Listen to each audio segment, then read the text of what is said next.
Hola a todos de nuevo. Hoy vamos a hablar de los logaritmos. Los logaritmos son una parte importante de las matemáticas y surgieron ante la necesidad de simplificar los cálculos que antes, puesto que no había calculadoras, había que hacerlos todos a mano. Algunas naciones ofrecieron grandes sumas de dinero al que fuera capaz de crear un método para simplificar estos cálculos. Y el que creó los logaritmos fue John Napier, este matemático escocés, que además fue el que generalizó el uso del punto decimal. ¿Pero qué es un logaritmo? Pues un logaritmo podríamos decir que es la operación contraria de la exponenciación. O sea, un logaritmo es el exponente al que tenemos que elevar un número para que nos dé otro. O sea, si yo pongo aquí logaritmo en base a de b igual a c, esto sería la base, este sería el logaritmo y me tendría que dar ese número. Por lo tanto, a elevado a c me tendría que dar b. La base puede ser cualquier número, 2, 5, 7, 10. Pero con esta simple definición ya podemos resolver algunos ejercicios muy sencillos en los que podríamos calcular el logaritmo, o la base, o el número. Vamos a ver algunos de ellos muy simples. Por ejemplo, si yo tengo logaritmo en base 3 de 81, tengo que calcular el logaritmo, o sea, tengo que calcular a cuánto tengo que elevar 3 para que me dé 81. Utilizando la definición me quedaría que 3 elevado a x sería igual a 81.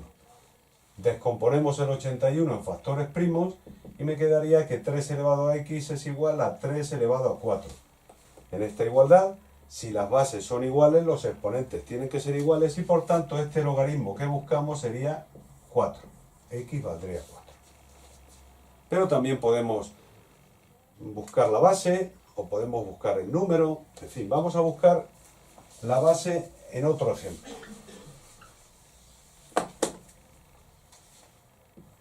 Por ejemplo, el logaritmo en base x de 1000 es igual a 3. Bueno, pues volviendo a utilizar la definición, nos quedaría que x elevado a 3 es igual que 1000. Factorizamos este número otra vez y me quedaría que x elevado a 3 es lo mismo que 10 elevado a 3. En este caso, como los exponentes son iguales, las bases tienen que ser iguales y concluimos que x, o sea, la base, sería 10. Cuando no nos aparece la base es porque es base 10 y no hace falta ponerla. Vamos a ver otro ejemplo.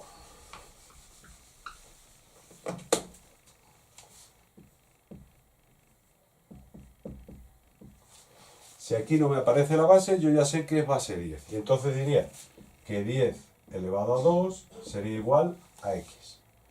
Bueno, pues 10 elevado a 2 serían 100, luego x valdría 100. El número sería 100. Esto, claro, aquí lo estamos haciendo con números muy sencillitos. Se puede complicar un poco, pero bueno, vamos a hacer otro, por ejemplo. Vamos a tratar de saber qué base. Por ejemplo, logaritmo en base x de un 27avo igual a menos 3, por poner fracciones y poner números negativos. Haríamos lo mismo, utilizamos la definición y ponemos que x elevado a menos 3 sería igual que 1 partido de 27. Sabemos que cuando tenemos un exponente negativo, esto quiere decir que lo podemos poner en el denominador como positivo, o sea que podríamos poner 1 partido de x al cubo igual a un 27avo. 27 lo podemos factorizar y me quedaría que 1 partido de x al cubo sería igual que 1 partido de 3 al cubo.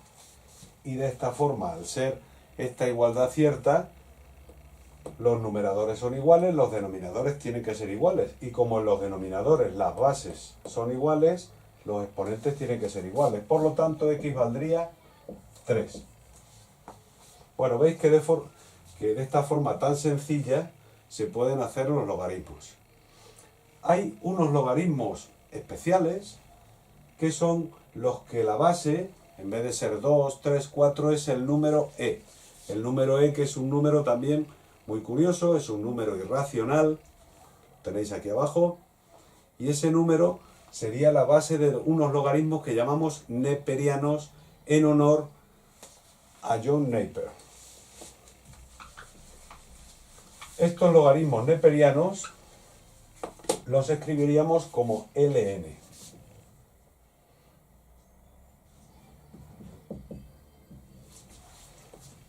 En el momento que vemos el ln, pues ya no hace falta que pongamos la base porque sabemos que es el número e. Ahora mismo con las calculadoras es muy fácil calcular los logaritmos. Antes, pues no había calculadoras o no había calculadoras tan potentes y era complicado hacer eso. Un logaritmo cuando nos sale, cuando nosotros escribimos un logaritmo, suele tener una parte entera, que bueno, puede ser 0, y una parte decimal. La parte entera se llama característica y la parte decimal se llama mantisa. La característica la podemos nosotros averiguar fácilmente, porque si yo tengo un número, por ejemplo 200, y quiero averiguar el logaritmo de 200, miro el número de cifras que tiene y la característica va a ser una cifra menos. O sea, si yo tengo 3 cifras aquí, la característica sería 2. Sin embargo, la mantisa es muy complicado de hacer.